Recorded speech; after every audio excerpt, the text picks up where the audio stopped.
Attendez. KFC.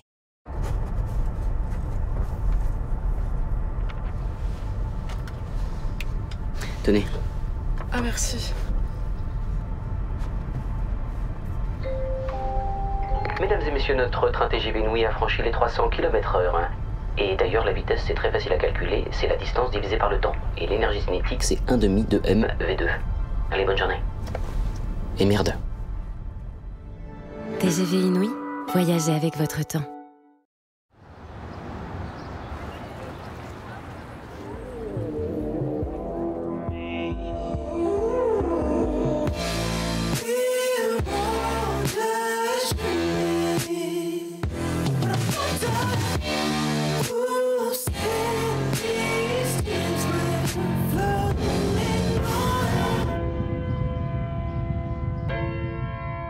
Matchpoint, la nouvelle eau de parfum pour hommes, Lacoste.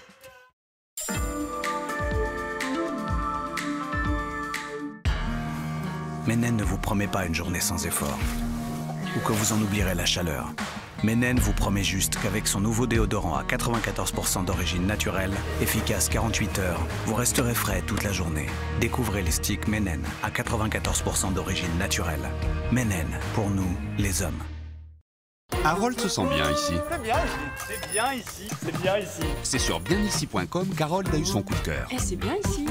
Pour une recherche immobilière innovante, par vie de quartier et temps de trajet. Bienici.com, la meilleure façon de trouver son futur logement. Goûtez le gazpacho Alvaye.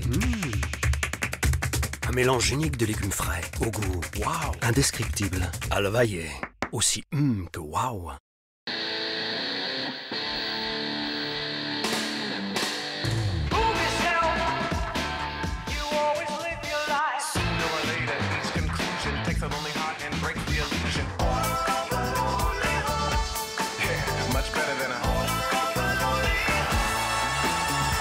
Repartir, redécouvrir, revivre. Renault.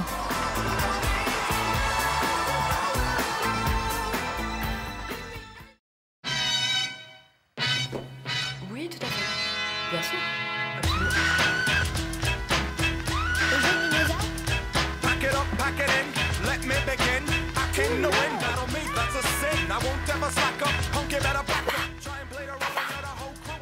Vous avez passé une bonne journée? Plutôt calme. J'ai vu ça, oui. B-Box Fibre avec Wi-Fi 6. Profitez du meilleur des Wi-Fi partout dans la maison. On est fait pour être ensemble. Bouygues Télécom. Ah cool, les nouvelles tourtelles Twist bio. Avec 20% de jus de fruits en plus. Comment ils font si les bouteilles ont la même taille? Ah ouais? Tourtelle Twist bio plus de jus, la fraîcheur d'une tourtelle Twist avec encore plus de jus de fruits. On a dit encore plus! Un pare-brise fissuré? Faites comme mon client. Venez chez Carglass. On a plus de 150 000 pare-brises en stock. Alors bien sûr, le sien, on l'avait. Je lui ai remplacé, et comme toujours quand on remplace, sa voiture, il l'a retrouvée encore plus propre qu'avant. Et pour qu'elle le reste longtemps, en ce moment, Carglass vous offre un aspirateur de voiture développé par Noroto. Alors, prenez rendez-vous maintenant sur carglass.fr et tapez bien .fr pour être sûr d'arriver chez nous. Carglass répare, Carglass remplace. Chut, téléphone. Direct Assurance, bonjour. Oui, j'ai souscrit sur votre site hier soir. Résultat, ce matin, mon appart est déjà assuré. Franchement, bravo Direct Assurance. On m'avait dit que vous étiez super. Et bah, vous savez quoi? Vous êtes les meilleurs. Voilà. Le seul risque avec une assurance qui assure dès le lendemain, c'est que vous l'aimiez. Direct Assurance, l'assurance que vous risquez d'aimer.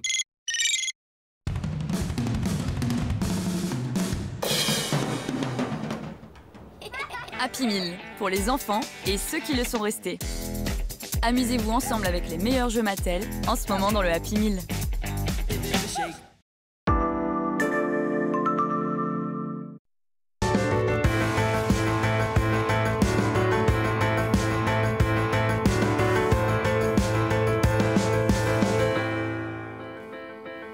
Ravi de vous retrouver dans ce 20h d'LCI. Dans un instant, à 20h30, on recevra le professeur Christian Brichot, qui est virologue, ancien directeur de l'INSERM et de l'Institut Pasteur, et qui est entre les États-Unis et la France. Donc ce sera intéressant de l'entendre comparer nos deux systèmes et puis l'état de la pandémie sur les deux continents. Merci au professeur Robert Cohen d'être avec nous. Vous êtes infectiologue à l'hôpital intercommunal de Créteil, dans le Val-de-Marne. Bonsoir. Et Marion Pariset, secrétaire générale du think tank Le Millénaire. Bonsoir. Professeur, comme un peu chaque soir, on regarde le tableau de bord de la journée. Regardez les chiffres du jour. Bon, qu'est-ce que ça nous dit? Ça nous dit que on a encore des décès à 74, une dizaine de plus que hier, plus 24 patients en réanimation. Bon, c'est toujours trop, mais ça a tendance à peu à baisser. Et regardez ce que dit Santé publique France aujourd'hui au cours d'une conférence de presse. Alors c'est toujours des formules un peu alambiquées. Il y a une dynamique de ralentissement du taux d'incidence, mais qui ne se traduit pas encore sur le front des hospitalisations. Ça veut dire quoi? Ça veut dire que ça pourrait commencer à ralentir? Oui, mais on a des pays qui nous ont précédés. L'Angleterre, par exemple, était montée très haut, a baissé, mais n'est pas rebaissé à un plateau encore relativement haut. Ils ont baissé rapidement, mais donc on est encore devant un variant qui est quand même très contagieux. Et alors qu'on est en plein été, on a quand même beaucoup de cas. Donc, mais est-ce que c'est un peu le début de la stabilisation, voire de la baisse, là? Alors, il y a différents signaux de différents pays. Quand on regarde l'Inde, par exemple, l'Inde, ils ont eu leur épidémie, je crois que c'était en avril-mai, et puis c'est pas les mêmes systèmes, c'est pas la même densité. C'est de là que vient le variant Delta et que ça a flambé au départ. Ça a flambé au départ, ils ont eu un grand pic, et puis maintenant, ils semblent avoir relativement de cas. Je ne suis pas sûr qu'ils testent aussi souvent qu'on le fait en France ou en Europe d'une façon générale. Mais néanmoins, toutes les épidémies suivent une courbe à un moment, mais ce variant est quand même extrêmement contagieux et va nous embêter encore quelques semaines ou mois, en particulier quand la mauvaise saison, etc., et l'arrivée de l'hiver. Ce qui inquiète aussi, regardez, c'est Nice Matin qui révélait ça, c'est qu'on commence à avoir des nouveau-nés qui ont le Covid à l'hôpital de Nice, des bébés de moins de 2 semaines malades du Covid à l'hôpital Lanval de Nice. Bon, ça c'est un peu nouveau. On disait les tout petits, bah non, ils n'ont rien, ils l'ont pas. C'est pas nouveau. En France, sur les enfants hospitalisés pendant la première vague et jusqu'au mois de mars, on avait un tiers de moins de 3 mois et à peu près 10% de nouveau-nés. Là, la contagion, on sait qui? C'est les parents. C'est clair, ils n'ont pas été en Covid. Absolument. Par contre, comme le variant est plus contagieux, forcément, on va avoir plus de cas. Mais ces formes néonatales ou ces formes des 3 premiers mois, jusqu'à présent, n'ont pas été sévères. Mais néanmoins, quand vous avez un bébé de 15 jours qui a de la fièvre et qui a l'air de ne pas aller bien, on lui fait un ensemble d'examens qui justifie largement l'hospitalisation. Vous êtes inquiet pour la rentrée? Oui, je suis clairement inquiet pour la rentrée à cause de la transmissibilité du variant Delta. Et je ne suis pas le seul à être inquiet. L'Académie américaine de pédiatrie trace la même alarme, même si on savait que les jeunes enfants étaient moins souvent contaminés et contaminaient moins les adultes. Il n'empêche qu'avec un variant qui est 2 à 3 fois plus contagieux, ils vont devenir au moins aussi contagieux que l'étaient les adultes avec le premier virus. Donc il va falloir prendre des mesures extrêmement précises. Ces mesures, certains commencent à dire, qu'il faudrait peut-être commencer à rendre obligatoire la vaccination des profs, et de tout le personnel de l'éducation nationale au contact avec les enfants. Vous savez, ce débat de l'obligation vaccinale, ce qu'il faut obtenir, c'est une bonne couverture vaccinale. Il ne faut pas se confondre le moyen et l'objectif. On se centre en France sur l'obligation. Il y a des pays qui arrivent à vacciner, par exemple l'Espagne qui est encore un petit peu en avance sur nous pour la vaccination. Vous avez vu les chiffres européens, on est dans le peloton de tête maintenant de vacciner. Hein. Et le président s'en est enorgueilli hier. Avec ce cocorico, on est devant l'Allemagne, on est devant les États-Unis, proportionnellement. C'est des chiffres objectifs. L'Espagne a obtenu ses résultats sans obligation. Nous, on a eu besoin, avec une obligation, le pass sanitaire, c'est une obligation indirecte, mais réelle. Donc l'objectif, c'est pas... Moi, je ne suis pas un obsédé de l'obligation, je suis un obsédé de bonne couverture vaccinale. Et c'est vrai que sur la question de la vaccination des enseignants, il se pose aussi la question de la vaccination, surtout des publics vulnérables. Parce que même si on voit de plus en plus de jeunes, on les repère de plus en plus à l'hôpital, c'est aussi en termes de proportion. Puisqu'on a des personnes âgées qui sont globalement plus vaccinées aujourd'hui, de facto, la part des plus jeunes représente une minorité beaucoup plus visible au sein des patients qui sont hospitalisés. Aujourd'hui, peut-être qu'au lieu de se poser la question de vacciner par profession, il y a aussi la question des quelques millions de personnes vulnérables. 2 millions. 2 millions de personnes qui restent. 2 millions de personnes, si ces 2 millions tombent malades et ont des formes graves du Covid, c'est suffisant pour emboliser totalement l'hôpital. Aujourd'hui, c'est ces 2 millions-là qu'il faut réussir en premier lieu, je pense. Mais vous me direz, si vous êtes d'accord, mais qu'il faut vacciner. Il faut aller chercher, souvent. Il faut aller chercher. Je rebondis sur votre idée parce qu'elle est elle est importante. Pourquoi ? Parce que dans la première vague épidémique et même dans la deuxième, on disait aux profs, vous craignez pas trop avec les enfants. Non. Là maintenant, je ne peux pas leur dire ça. Je ne peux pas leur dire ça. Mais oui, parce que ce variant étant nettement plus contagieux pour tout le monde, il suffit de regarder... Et ados et enfants n'étant pas vaccinés en masse. Et n'étant pas vaccinés en masse, il est possible que la dynamique de l'épidémie, qui était une dynamique de l'adulte, change et que le Covid devienne en partie une maladie pédiatrique. Donc, il faut se faire vacciner pour la collectivité que représente la classe, l'école, mais il faut se vacciner pour se protéger soi-même, parce qu'on n'est plus dans les mêmes niveaux. Donc prof, mais dames des cantines, etc. Enfin, tout ce qui côtoie les enfants et parents, évidemment. Oui, mais alors attendez, on est en pleine hypocrisie dans ce cas-là, parce qu'autant y aller pour tout le monde. Écoutez ce que disait votre confrère qui était à votre place il y a quelques minutes, le docteur Martin Blachier. Je conseille en tout cas à l'exécutif, c'est de switcher très rapidement de ce pass sanitaire vers la vaccination obligatoire avec un calendrier. Ça peut être classe d'âge par classe d'âge en commençant par les gens les plus âgés. Mais de toute façon, il va y avoir cette histoire de 3e dose. Et on ne sait pas la durée de cette immunité. Comment on peut imaginer rentrer dans une gestion au long terme de la vaccination avec des calendriers plus ou moins complexes, avec ce pass sanitaire? On ne va pas remettre le pass sanitaire dans 6 mois si on se rend compte que l'immunité est terminée. Donc il faut switcher vers la vaccination obligatoire, le faire doucement, l'expliquer et gérer au long cours cette épidémie. Ce pass sanitaire, ça ne réglera. Je pense que plus longtemps ils le gardent et plus ils vont se mettre en difficulté. Bon, il faut switcher, dit-il. Il a l'air de dire qu'on mette fin à l'hypocrisie. Il faut que tout le monde soit vacciné, point barre. Alors, Emmanuel Macron va être obligé de toute façon de garder le pass sanitaire jusqu'à la rentrée, jusqu'à au moins octobre, parce qu'il a cette obligation d'inciter à la vaccination qu'il a mis en place.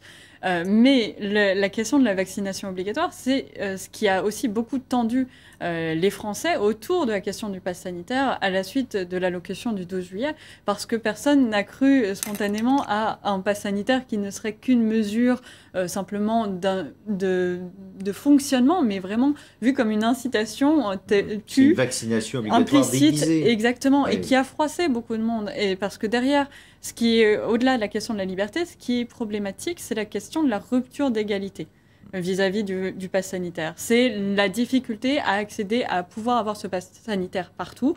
On sait aujourd'hui que dans certains lieux, surtout à Paris, on est tranquille, il y a quand même globalement une bonne couverture, mais quand on est à la campagne, quand il faut faire 30 minutes, 40 minutes de voiture pour potentiellement essayer de trouver une pharmacie qui fasse un test quand ils ne les font pas sur rendez-vous, et sans parler des tests qui seront bientôt payants, on a là quelque chose qui touche profondément toute une partie de la population, qui est la population plutôt rurale, hors des métropoles et souvent moins... Justement, on prévoit 200 manifestations demain dans tout le pays. Rien qu'à Paris, il y en aura 3 différentes.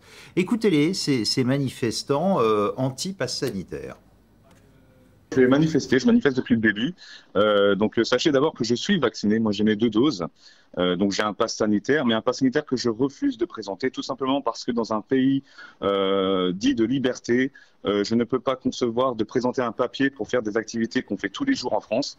Et je ne veux pas rentrer dans ce système de discrimination où il y a les non vaccinés d'un côté, les vaccinés de l'autre, ce que le gouvernement cherche à faire d'ailleurs, diviser pour mieux régner. Et puis moi je ne veux pas rentrer dedans. Bonsoir Michel Viviorca, merci d'être avec nous, sociologue connu. On est ravis de vous avoir sur l'antenne d'LCI. Vous l'avez entendu, ce manifestant est-ce que il représente à lui seul beaucoup de monde, c'est-à-dire de dire moi je suis vacciné, mais c'est le principe même des deux catégories de Français que je supporte pas. Il représente, à mon avis, pas mal de monde, et je trouve ça très préoccupant. Très préoccupant parce que ça veut dire que tout ce qui touche à la vie et à la mort semble être moins important que tout ce qui touche aux libertés. Je défends évidemment aussi bien les deux registres, mais enfin, dire je suis vacciné, je suis pour la vaccination et je suis contre le pass sanitaire, ça veut dire d'une certaine façon, je fais passer ma liberté avant ce que dit une majorité de Français, à savoir que la réponse principale actuellement à cette pandémie, c'est la vaccination. Donc je trouve ça préoccupant, même si j'essaie de comprendre, d'entendre, et si je me demande dans quelle mesure on pourrait ou on ne pourrait pas entendre un peu mieux au sommet de l'État ce genre de discours. Mais c'est-à-dire que ce sont des gens qui confondent un peu tout, liberté et sanitaire. Alors, il y a plusieurs choses.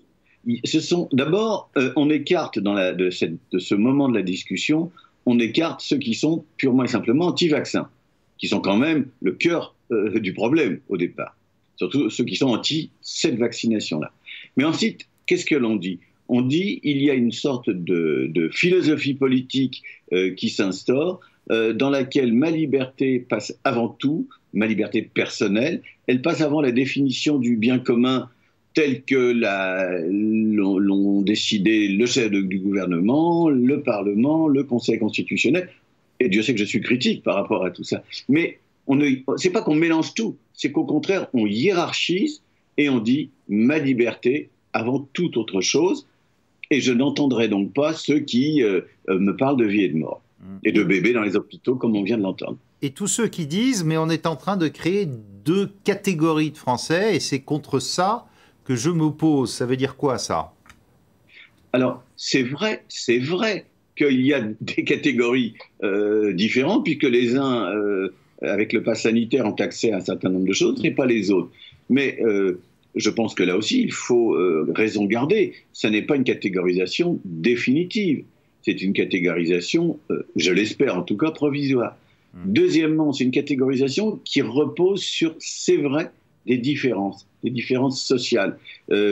Ça n'est pas un hasard si le Sud, me semble-t-il, se prépare une fois de plus à manifester plus que le Nord.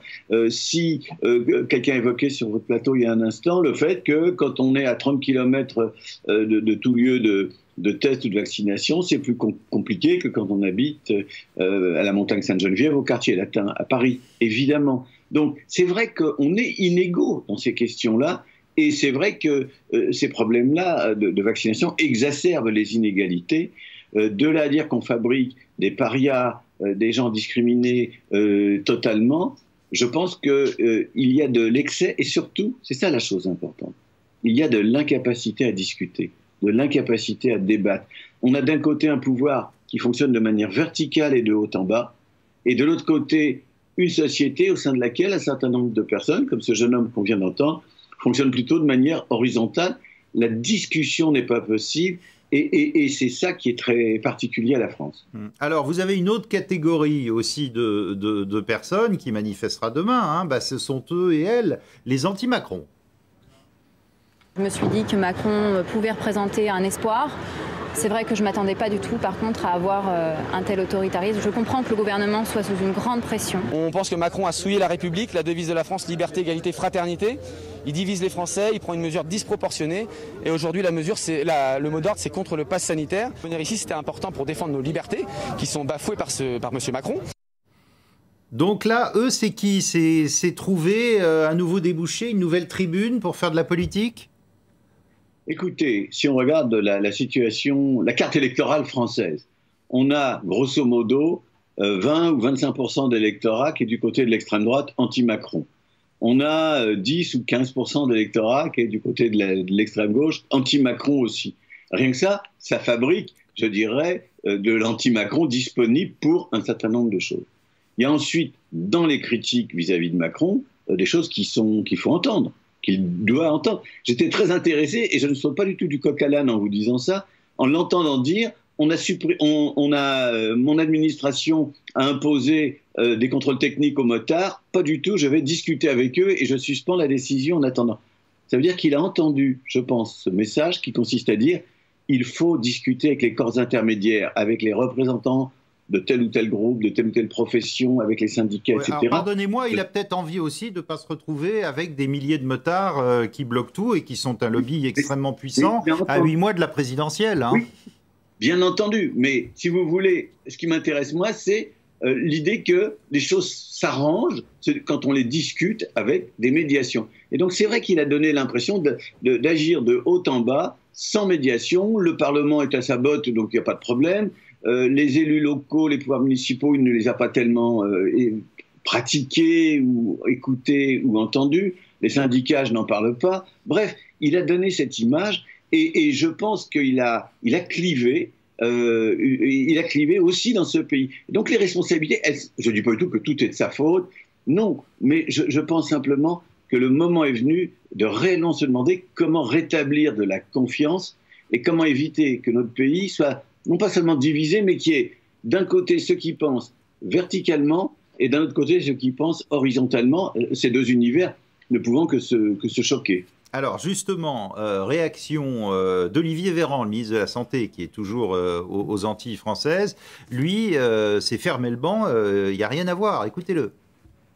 Vous avez des gens qui se mobilisent contre la vaccination, dont on parle beaucoup, et en mon sens beaucoup trop, et c'est pareil en métropole. Vous avez 200 000 personnes qui ont manifesté un samedi pour dire qu'ils ne voulaient pas du vaccin, avec des pancartes extrêmement bariolées et des motifs parfois extrêmement douteux, permettez-moi de le dire, voire complètement crades.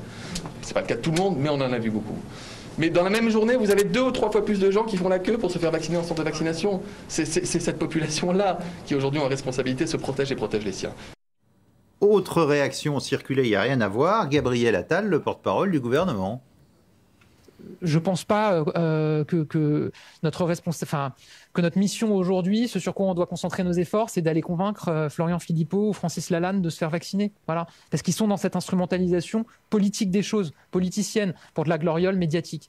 Et ça, je vais vous dire, heureusement que notre énergie, on la dépense pour convaincre d'autres Français qui, eux, doutent sincèrement.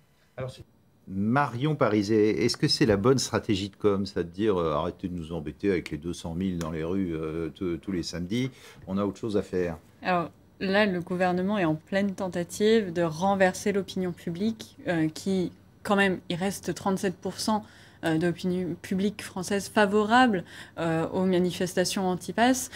Pourtant, le gouvernement doit tenir jusqu'à la rentrée, là encore, pour atteindre 75% de couverture vaccinale afin d'éviter d'avoir recours à la rentrée au nouveau confinement. Et donc, pour ça, il se retrouve dans l'obligation d'aller diviser. Et là, c'est intéressant. C'est pas très subtil ce qu'on vient d'entendre. Non, c'est pas très subtil, mais justement, c'est une façon justement d'aller finalement classer, alors peut-être une partie de des personnes qui doutent vont se dire « Ah, moi, je me retrouve pas dans ces messages qui sont catégorisés comme crasse, crade ou comme douteux et donc voudront peut-être s'éloigner en termes d'image. » J'imagine que c'est la stratégie du gouvernement en tout cas. Mais derrière, ce qui est problématique, c'est que cette stratégie-là, c'est divisé pour mieux régner. C'est au final vraiment caractériser ces manifestants pour que l'opinion publique bascule en faveur du gouvernement. Ces manifestants, c'est que Francis Lalanne, c'est que Philippot, c'est que là, des ça va être slogans antisémites. Voilà, mais pour le moment, là, l'enjeu, ça va être la rentrée. Professeur Cohen. Oui, moi, je voudrais insister sur les décisions sur l'urgence sanitaire. Hein. Rendez-vous compte de ce qui se passe à la Guadeloupe, à la Martinique, avec une population vaccinée à moins de 20%. Imaginez-vous la même situation en métropole. Nous étions en situation bien plus catastrophique que nous l'étions en mars 2020. Donc il y avait une vraie urgence sanitaire. Je ne pense pas, tel qu'il était parti au départ le président, qu'il était parti pour une obligation. Il a dit je n'obligerai jamais.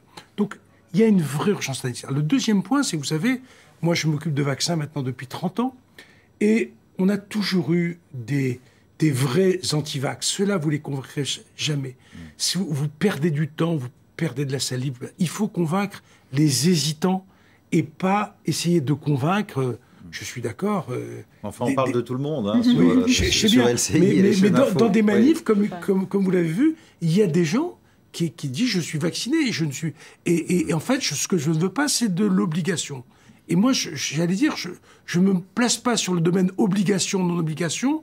Il faut avoir une couverture vaccinale élevée pour passer comme l'Angleterre ou comme Israël, non pas à de nombre de cas, mais à nombre de décès importants. Regardez cette dernière image avant de nous quitter. Israël, aujourd'hui, commence la 3e dose de vaccin pour les plus de 50 ans. Nous 60. Aussi... 60 ans. Nous aussi, il faut y aller vite. Mi-septembre, c'est peut-être un peu tard ou pas? Non, c'est pas un peu tard. Ils se sont aperçus que parmi les gens vaccinés... Nous, on a 50 ans, hein, on est dans l'oreillette pour Israël. Mais, bon. Moi, enfin, jusqu'à quelques jours, c'était 60 ans. Ils sont aperçus parmi des échecs de vaccination qui avaient des Covid graves, il y avait des gens qui avaient un profil plutôt âgé, plutôt avec des comorbidités, et c'est cette population pour laquelle ils veulent booster l'immunité. Alors vous verrez qu'un pays va passer peut-être à 50, en fonction de sa disponibilité de doses et de ses possibilités, l'autre à 60, le troisième à 65, et ainsi de suite. Le principe, c'est d'aller chercher, avant qu'ils surviennent, les possibles échecs de vaccination. Et c'est ça l'objectif. Et là, c'est la rentrée qui va être cruciale pour Merci beaucoup, en tout cas, d'avoir participé à cette émission. Merci à Michel Vivorca d'avoir été avec nous. Dans un instant, Christian Bréchot, le professeur Bréchot, qui a un pied entre les États-Unis et la France. Et évidemment, son analyse, sa comparaison des systèmes de santé, mais aussi de la stratégie vaccinale